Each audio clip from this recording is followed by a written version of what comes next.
Today we're going to be jumping into a bunch of different savings issues.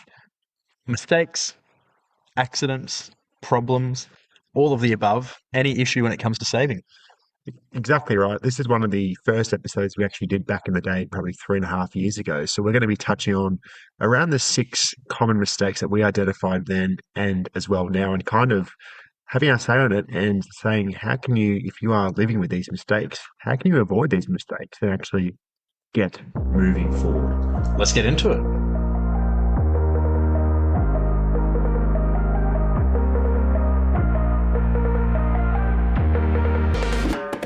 Welcome back to another episode of the Finance Bible Podcast. Zeke here.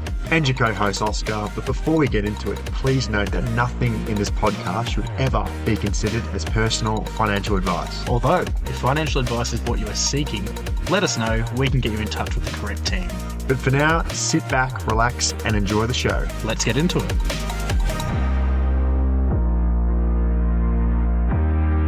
First of all, I just wanted to say an absolute massive welcome back, Oscar. It's been a while since you and I have been in the same room, sitting down, recording a podcast where we're not getting phone calls for work. We're not having to go do meetings. We're not having to deal with this, that, and the other. We'll put our phones on silent. They are still on. They are still in front of us. We might get a text message and interrupt the show. Just flip mine around, actually. Put the screen on the ground. I've got the watch on, ready for some vibration as well. So we're going to see what happens. A bit of vibration. But, mate, welcome back. What a pleasure. It is great to be back. The funny thing is, we always say, seeing I've moved back to New South Wales, I've actually seen you less than when I was living in Victoria. Can confirm that is bona fide. Yes, bona fide. So this is the first time I've been up here in the new place, and love what I see. We're just listening to a bit of JB before we're recording this podcast. So it's bringing back the good old days. There you go. I guess nothing has changed. Actually, it's bringing back the old days where we used to get to the office at like 6 a.m. to record like 5 episodes before work. Yeah, that was good fun. Good fun. Great fun. All on lunch break. Just duck upstairs, that is the boardroom, yes, quickly film some. We used to do that as well. But jumping into it. But yeah, today we're unpacking the biggest mistakes Australians make when saving. And Americans and Germans, Fijians, worldwide. Tongans, yeah. Worldwide, yeah. International. And I guess the main thing is we're going to show you, and we're not showing, we're going to tell you because you can't see us, how to fix them fast. Yeah, and realistically, like common sense applies. Everyone knows, right, that saving is good. Like no one out there is like, oh, we shouldn't save money. Like everyone knows. Some people, mate, I'm serious. Some people hate saving. Yeah, they'd rather invest though, like which is still a form of saving. Oh, even with that, I know some people who they just want to spend everything. Spend money because they're in their 20s and they have to like. Oh, you got to live your life. And actually. What's the word? Like experience all these things and to spend money. Money's always going to come back. It's like, yeah, but if you have 50 grand right now and you spend all the 50 grand, how soon is that 50 grand going to come back? My favorite thing to do in that scenario is pull up the old compound interest calculator and show them if they did $50 a week from 20 to 30 and left it versus doing that 50 to 60. Yes. The difference ends up being literally over 100 grand. Like it's ridiculous. Mate, that compound interest calculator is an elite calc. I play that like probably at least 3 times a week. It's a great calculator. Yeah. Can confirm, money smart, get on there, have a little fiddle. We've talked about it many times. We've actually linked it in a couple of weeks, which I don't recall, but we'll do it on this one anyway. We will. Yeah, well, I mean, in my opinion, most people, there is an exception to every rule. When I talk, everything's a generalization in life. Like there's always a generalization. There's going to be minority that don't fall into that category. But generally speaking, everyone knows that saving is good. And I'm saying, generally speaking, everyone knows that like murder is not good, right? Yes. Yes. But there is those people that will do it. Speaking of which, the murderers. Gee, we have taken a turn. Well, it links directly into where I'm going with this, that behavioural issues cause a bit of issues with saving, discipline, structure, that kind of thing. So a behavioural issue, murder's an extreme behavioural issue. The other one, very minor, a bit of discipline and structure in your life. Like if you're looking to save, you need discipline, you need structure, you need a few different things going. And a common mental trap that people have is just having one account for everything. And they go, well, this is my account. I'm saving because it's going up in value every time I get paid, but they're not actually committing to a savings plan. Well, if you have money in your bank account anyway, not actually putting it into an investment fund or even just a very low compounding ETF, you are technically losing money with inflation. That's that is true. That is 100%. But it's funny with savings as well. You're correct. It's all about behavioral, discipline and structuring and actually dividing where your money's going because there's some people on 60 grand who are really good savers, and there's people on 200, 300 grand who are horrible savers and just burn through it. So it's funny because you think growing up that if you have to have a large income to save money, but a lot of these people who've got a hefty amount of money just burn it. I I can attest to the fact and speak on it. I'll do it in front of a court if I have to. I'll put my hand up, hand on heart, and I'll tell the truth. Oh, I've seen some people on not great wages save more than I know with people that are on really good wages, yeah. and I'm talking really good. So It is a um, common thing because in their mind they think they're they're doing rich. well. Yeah, that's So right. it's like, oh, good, I can spend money. I don't have to stress. It's like, Yeah, well, yes, you're rich, but you're not wealthy. yeah. You gotta pull them aside and go, listen here. No, no, you're wrong. Um, Bit of a difference. but that takes us on to our first lesson, which is a big mistake. Probably my favorite mistake to talk about is using the same bank account for savings and spending. So So like one account, as in like yeah, they just have not one like account. different buckets. No, You can have no, different no different buckets. buckets. Yeah, okay. I'm talking income comes in, Money, rent goes out, spending out. spending goes out, Yes, gambling goes out, yes. bills go out, everything. So it's just like, oh yeah, this one account, it's going up each There's week. I get literally paid. no way to track Yeah, it's shocking. your growth and like anything you want to hit Yeah, because and then you've got the instant temptation. It's like, okay, well, I'm going to buy some beers or whatever. Oh, cool! I've got $1,300. I can spend it, but that's all you have. I think that's what I used to do. Well, I remember when I was in like year 10 or 11, I used to go out or early year 12 when I was 18, not 16. I used to go out and I had the one bank I like account. the legal disclaimer there. Yeah, yeah, I was 18, but I used to have the one bank account and I used to slide and I had my savings and I just used to transfer on the night, which that's a little bit different. But even with your savings, I think you got to completely separate it Yeah, it is a huge trap. because I don't think I actually grew in terms of my savings balance for like 2 years because I just kept like pulling it out on a night out. I was like, oh, this is the lead. I got extra Hate it money. when it happens. Yeah, yeah.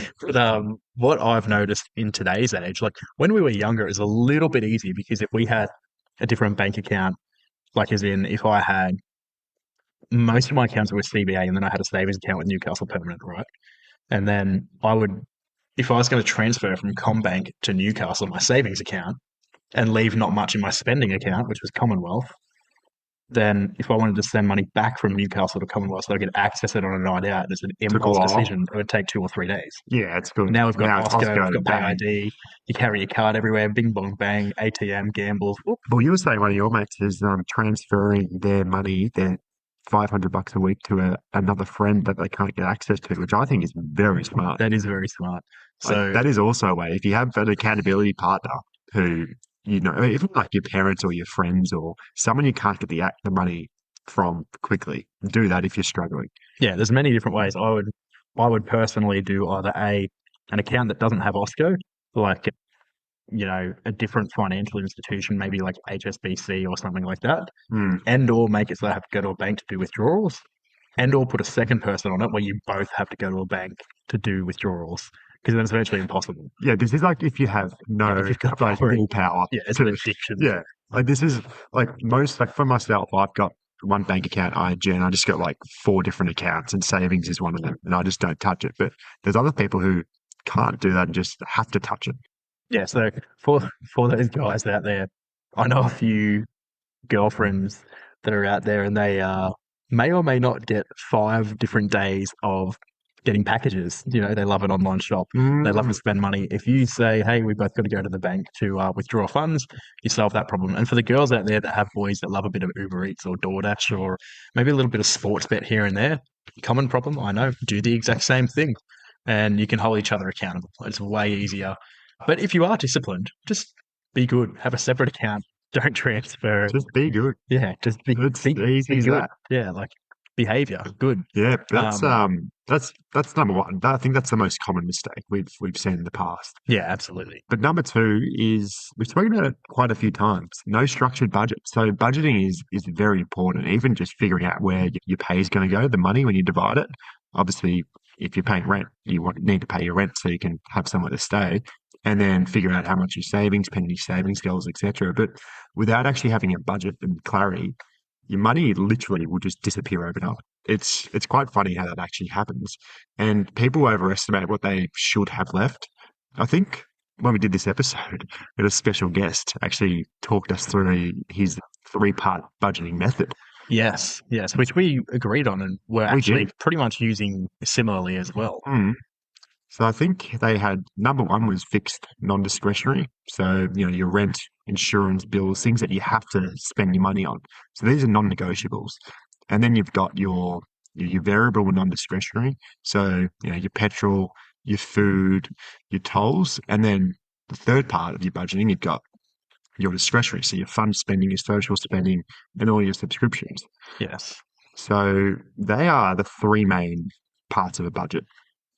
Yeah, so with that, you want to ultimately figure out what portion of your income do you want to allocate to each one. Yeah. But then also in that, what we need to mention as well is a part four of that budgeting method, non-discretionary. So what has to happen? You've got your variable non-discretionary. So again, what has to happen, but they vary per week. And then your discretionary is you just having a bit of Have a bit of fun, fun. doing this, that, and the other. But part four is your savings, obviously. Savings/investments. Yeah, so you need to figure out then, okay, well, my fixed non-discretionary is X amount of my pay per week. Break it down weekly, fortnightly, monthly, however frequently you get paid to make it easier for you to actually track for yourself. But you want to figure out that first and see if there's any way you can reduce that. Because if that's 70%, you're already bugging. Mm. So you want to drop that as low as you can, but that is what it is. Then you want to look at your variable non-discretionary and drop that as much as you can, but figure out how much that is as well. Now you might be at a combined rate of say 60%. So that's your housing, your food, your bills, insurance, petrol, tolls, whatever it be. And then you've got 40% left for your last two, which is discretionary spending, or your fun, partying, subscriptions, Netflix, all of that kind of thing, ice cream, all the fun stuff, and then savings. So then you want to figure out, okay, what portion do I want going to each of them? That's a you decision. I personally, when I was going hard on the savings and really trying to get things going, I would do virtually no discretionary spending. Yeah, it is I'd the pump majority everything straight in. into savings and I'd put it straight in an investment because then it's like, okay, I actually can't do anything. Like if I want it, I have to sell shares Mm. and I'm not going to sell at a loss and it's going to take 2 days to hit my account anyway. So I guess I'm just stuck really having no money. Well, there you go. And that worked great. Yeah. But I think a main factor with this one, when you are figuring out, especially with your savings, automate these transfers is probably the easiest way because then it's a consistent deposit coming into your account. So even if there's so many different share, like for example, ComSec has ComSec Pocket and you can do automated transfers every week, fortnightly or monthly. So you could literally just put, after playing around with the compound interest calculator and figuring out that you need to put $100 a week to hit your goal in 20 years, you could just put $100 a week automated into your account. And then all of a sudden you won't even realize it's happened. And then 3, 4, 5 years later, you look at it and happy days. You're hitting your goals. Yeah. But And that's the same with all different accounts, like your savings, even your bills. Make it easy for yourself so you don't have to actually go out of the way and you might forget some weeks. So if you set and forget, that's the easiest way to do it. yeah, exactly. And if you're doing that strategy of getting investments going, this isn't a recommendation on any form of investment platform or anything like that. We're not able to do such on a podcast. However, back in the day when I was doing it, when I was playing around with really minimum dollars, I used ComSec Pocket because I think it was like a $2 transaction fee. And there's no minimum amount. The minimum was $100. Oh, well, now I think I actually don't think there is. Oh, okay. But then when I started getting to the bigger dollars, we're talking I was doing thousands at a time or whatever, I moved on to IG trading because their brokerage fee was only like $8 a transaction, whereas ComSec back then I think was 20. So double check all of that, but that's what I personally did. Before we get on to number three, I've actually just Tell me. received a ridiculous email that I know we said we weren't going to look at the phones, but this is outrageous stuff, and Oh, no, you're going to love yeah, this. get it up. So I've just had the bank bill valuation on a client's property, right? Because Oh, I'm looking at yes, refining yes. and purchasing some more property. This was bought in 2023 at the end, right? That was a great year. Late 2023 for about 740K. The valuation from three different banks has just come back at 1.2 million. So in 2 years and what, 3, 4 months, it's gone up. The math on that is 60%. That will be on our Instagram tonight. That will be on our Instagram I'm tonight. making a post after this 60% podcast. capital growth in 2 years, basically. Yeah, that is. That's unheard of. Yeah, if you follow the property investment industry, that is very good numbers, Well, exceptionally well. And guys, that's what happens when you have a dream team. We're talking investment property consultants, talking conveyancers, brokers, accountants if need be. If you're wanting to get similar results or get into the property market, hit us up. yeah, wow. Well, that is That's what we do. this is a episode on saving, and this is a Kickstarter to get into a position where you've got the capital and the savings and the investments to take that next leap, which is getting the investment property or the family home. So, Literally, if you're listening to this, you could be on the how could you way. save like 400 to 500K in 2 years That's in cash? ridiculous. You Eh? just can't. I'm still processing that. 60% in Yeah, like that 2 years. is insane. Wow. That's Anyway, probably one of our best actual performance, I think, in yeah, a while. that is outrageous. That We is, had two clients next door to each other that both getting yeah. So that's a moment when you tap yourself on the back and say, I'm glad we did that. Yeah, I'm going to get a massage tonight, and the whole time I'm going to be thinking, "Wow, well done, I think we're Zeke. going to the You movies tonight, deserve mate. it." Like, Porque no los dos. Why not do both? Yeah, fair enough. I don't even know if that's how you pronounce it, but just picture me Porque with no los dos. a little sombrero on my head, the mustache, a couple of pistols, yelling more chili. I am now Mexican. Hola, amigo. I am on, I was on day number 55 on Duolingo for Spanish, and now on day 3. So Oh, I'll get back there. that's But yes, in terms of Mexican, I can speak speaking a little bit of of Spanish. discipline. There you go. That's a discipline failure. Yes. On Mistake to the number next. 3: leaving money idle in cash, as the Oh, Don yeah. mentioned earlier. If you don't have your money invested in something, inflation is going to erode it, destroy it, decimate it, pump it, terminate it, and send it all the way down to the grave. It's just going to Yes. go down and down and down. And you may be thinking, but my balance isn't dropping. Like your bank balance in your savings isn't going to actually drop. Like you're not going to lose money technically in your bank account, but when you put it against inflation for what it's actually worth, that's where you lose the value of the money. So you're better off. Obviously, speak to financial advisor or planner, or do your own research because there's so many platforms online now where you can figure out a safe, investment into shares. So many different index ETFs to choose from just to get your money actually working for you. And if your goal is to purchase a property down the track with your money, well, how can you fast track your cash right now to propel you into that? Like for Zeke, for example, we all know when he did his property, he put all his money into shares for a year, or was it just a year? Well, yeah, I Half a had year? my storyline was And then you I made had a bit of money time. there, and then you pushed it through to property. Yeah, I was saving from 16 to 18 because you can't actually do anything Can't do else anything. at Yeah. 16 to 18. But my timeline was I was not in a rush. I didn't need a house. I didn't need anything. I was just big You're chilling cruising. and just doing what I could. I was just getting by. Hmm. I was out here being the boring guy. So what I did was I saved for those 2 years. And if I was doing it again today, there's many different ways I'd go, and I'll get into that shortly. But I saved for 2 years because I wasn't 18 yet. When I hit 18, I then started investing in shares. The reason I did that, I didn't have anything coming up. If I had something coming up in 12 months, I probably wouldn't have done that Hmm. because your timeline is going to impact it. Like if shares go down in 6 months and I need that money in 12 months, then I might be selling at a loss. Yeah, you got it at a good time. Yeah, I had unlimited time. I could do whatever I wanted. So I just pumped shares. That probably happened for about 2.5 years because COVID came and, had to be a bit smart about that. And then I pulled that out and threw it into property as a deposit and so on. But realistically, if you're doing it today, and again, not financial advice, but what you want to do is take a look at what are my goals and when are they.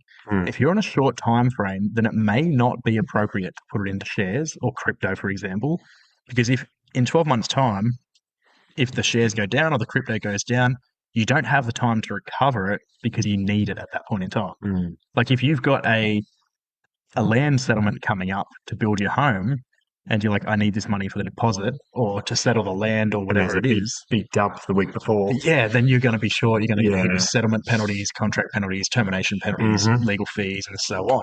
So you need to think about that. If it's longer term, like 3, 5 years, 10 years, then shares may be appropriate. Again, they may not. It's up to your financial advisor in that circumstance. But you need to figure out what you're doing because ultimately, inflation, let's call it 3% per year. If you're not making more than 3% per year on that money, you're losing money. Which most banks give you around 1%. So you're technically negative too. Yeah, well, I mean, it depends what you're doing. If you're in a higher interest savings, you may get like 3, 4, 5. Getting 6, 7, 8, virtually No, that's not non-existent. happening. But yeah, if even if you're getting 3%, you're just sort of maintaining your money. You may as well just have your cash sitting under your mattress. Like it's sort of pointless. Mhm. So yeah, not really useful. I personally would be investing it, otherwise it's just disappearing. Yeah. That's all I've got to say on the Oh yeah, matter. because I did it the other way around. I had money go into shares, but I was also saving majority of my cash in like my bank account, which if I had my time again, I wouldn't have done. I would have invested heavily in shares when I was 18. But that also shows as well because I bought my property what 3, 4 years after you. Yeah. So there's still two ways, but definitely if you do want to get in quicker, you need to make your money work for you. Whatever that is, it's up to you and who you speak to. But yeah, sitting in your bank account and just cash is not the best way to do it. Well, it's like that client. I just prefer to him as Mr. Feathersword. You know the one I'm talking Hmm. about. He Feathersword. I don't know why I went there, but I guess it sounds like the name. Yeah, that's Yeah, but he had like he saved up for his whole home. Like I'm talking I do 700K remember that. Yes. over like a 15, 20 year period. I'm like, bro, you would have lost literally so much money to inflation. If you had that invested in shares, like your timeline would have been way better. And or even if you didn't buy the property, you just left it in shares, it would be worth over 2 million now. Mm. Like, It's just crazy. Like hindsight's such an insane thing with especially when it comes to property. yeah, it's And ridiculous. now Yeah, it's just cooked. yeah. And I always, if I'm doing an investment plan and saving, I won't throw absolutely everything into the investment. Like I know I said I've got my spending account and I would minimize that by putting it all into the savings and shares, but I would have a separate account purely of savings. Then have like a 3 month threshold, like a rainy day fund.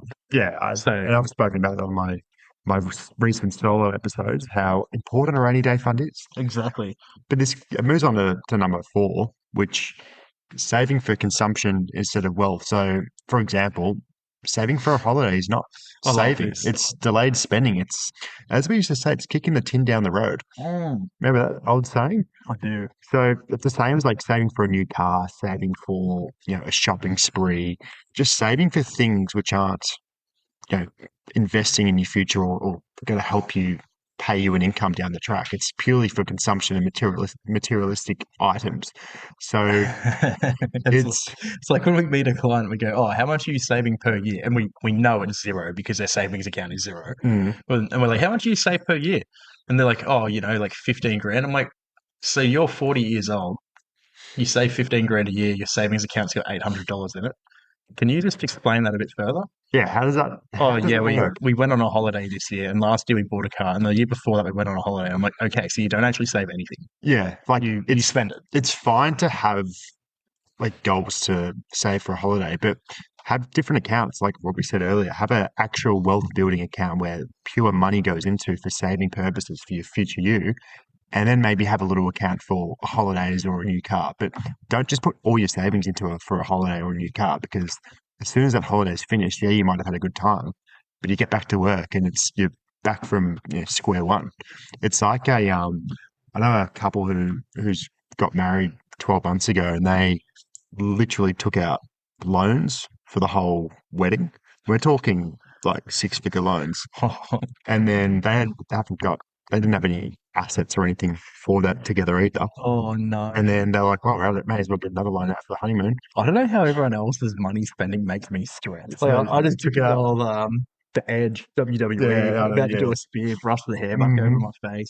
But they took out loan for the wedding and the honeymoon, and then they get back to work, and all of a sudden, starting from scratch. Like, yeah, we're married, but we're starting from zero. It's crazy It's like, how what the hell? Like, I felt sick. yeah. and that alone, I think that's a very extreme example, though. Like that's, I don't think that's.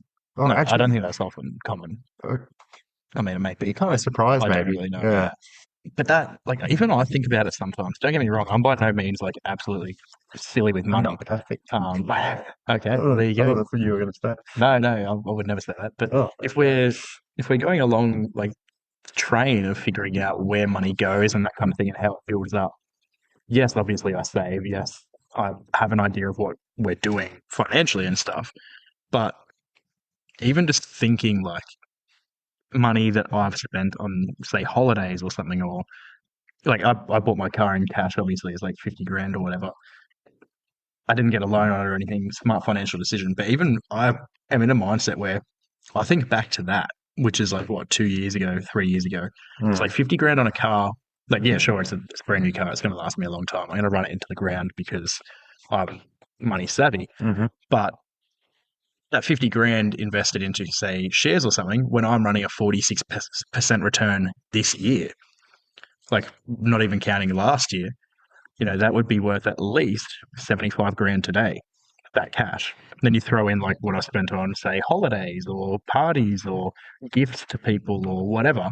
We'd be talking like a good maybe 150, 200K all up Mm. that I could have made in that time frame. And it's like, I kick myself about it. Yeah, And yeah, so, I mean, yeah, it's you would. ridiculous. You don't realize, I mean, you might, but when you think about the level of money you actually spend, and then you forward calculate that into what it could be, like that, it could be that amount for me between 150, 200 grand in a 2 year period. So Mm. imagine three, four, five. Imagine in 20 years, it'd be like nearly a million. Yeah, So, literally.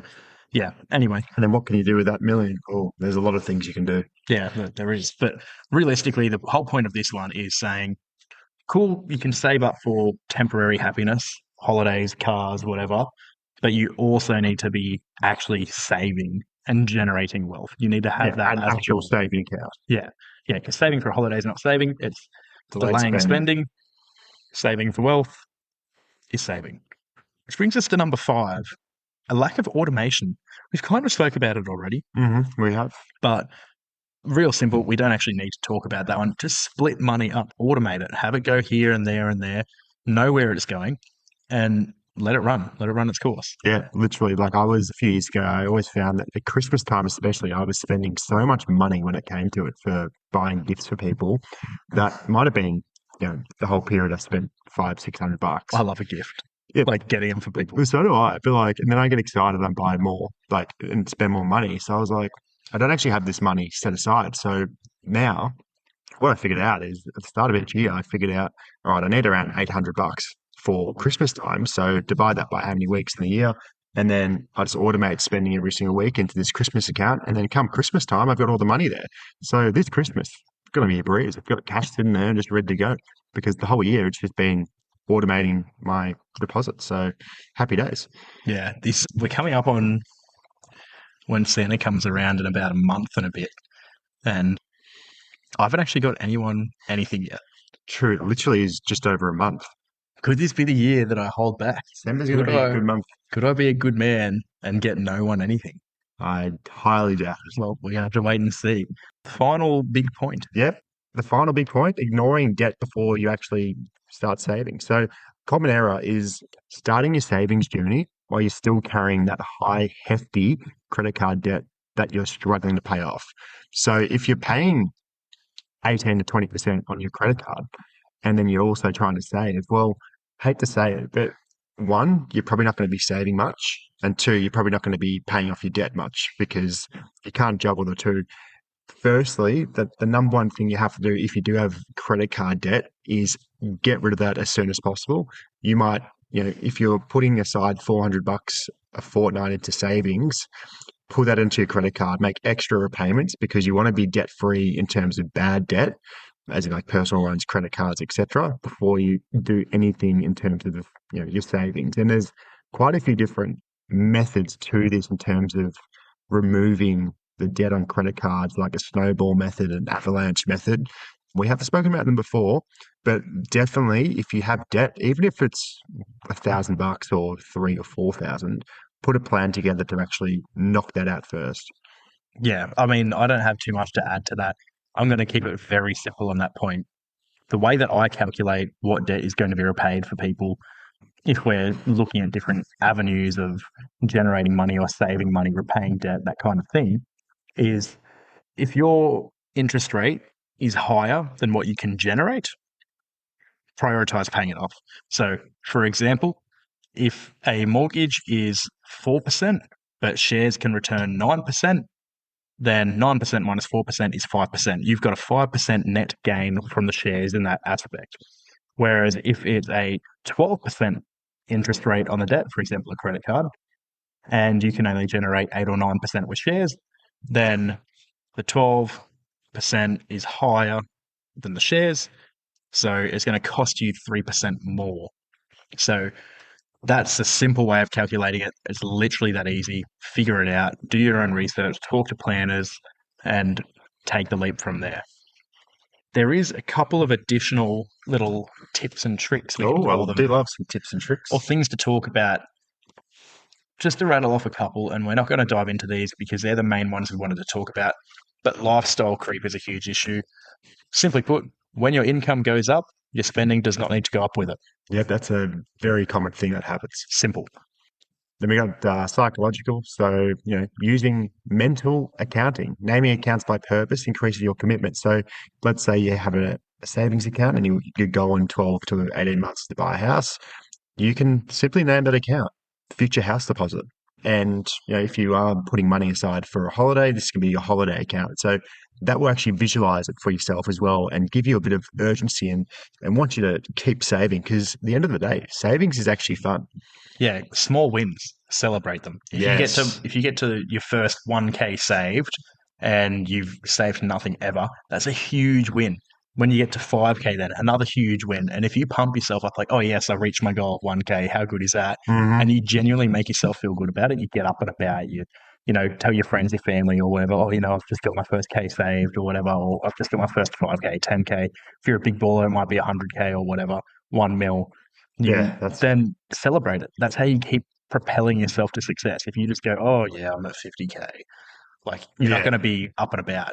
Get up and about. agreed. And then, we've got a category for tools. So this is where there's budget-friendly apps out there and websites. And even if you just Google budget tools online, there'll be plenty that come up like YNAB, Pocketbook, Money Brilliant, heaps of different people as well just give away their Excel spreadsheets online for free. So you can download templates. That's what I've got. And you just save a copy as your own and then put your own numbers in. But there's so many different platforms out there for you to simplify your budget because it's not as complicated as it sounds. When you hear about budgeting, it does sound pretty intense, but it's very easy. So don't overcomplicate it. Exactly. And that's all of the savings tips we have for today. But our next episode is going to be a direct correlation. So now that you understand savings and how to do that and start generating some investment income and that kind of thing, the next one along in this quick series is going to be compound interest. So how do we take that saving amount and the savings you're generating, and how do we compound them into the next episode after that, saving your first 100K? Yes. So it's going to be a step 1, step 2, step 3, We love it. and you're really going to start building that income. Keep tuned in, keep listening, keep growing, keep investing. Dale. See you next week. Well, that is the end of the episode. We hope you enjoyed it, and if you did, you know exactly what to do. Hit that follow button, like button, subscribe, share it to your friends, families, or even a coworker. If you're really feeling generous, you could send it off to an ex. But catch you next time. Hope you enjoyed it. Dale. Ciao.